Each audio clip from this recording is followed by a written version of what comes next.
پاکستان میں سرکاری طور پر کورونا سے بچاؤ کی حفاظتی ویکسین لگانے کا عمل جاری ہے۔ سرکاری طور پر یہ ویکسین سب سے پہلے ہیلتھ ورکرز کو لگائی گئی۔ ہیلتھ ورکرز کے بعد اب بڑی عمر کے لوگوں کو یہ مفت میں لگائی جا رہی ہے۔ لیکن فی الحال حکومت کا کوئی ایسا پروگرام نہیں کہ وہ عام عوام کو بھی مفت میں کورونا ویکسین اتنے بڑے پیمانے پر لگائے گی۔ اطلاعات کے مطابق حکومت نے پرائیویٹ طور پر کورونا ویکسین لگانے کے لیے پرائیویٹ کمپنیوں کو قیمت کی منظوری دے دی ہے۔ ڈرگ ریگولیٹری اتھارٹی نے کورونا وائرس کے خلاف استعمال ہونے والی روسی ویکسین سپوتنک یو کی قیمت فکس کرنے کی سفارش کر دی ہے۔ ذرائع کا کہنا ہے کہ یہ ویکسین کی 2 خوراکوں کی قیمت 8,500 روپے مقرر کرنے کی سفارش کی گئی ہے۔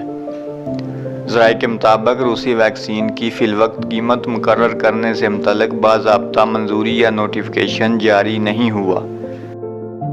تاہم ڈرگ ریگولیٹری اتھارٹی نے ریٹیل پرائز فکس کرنے کی سمری وزارت صحت کو ارسال کر دی ہے۔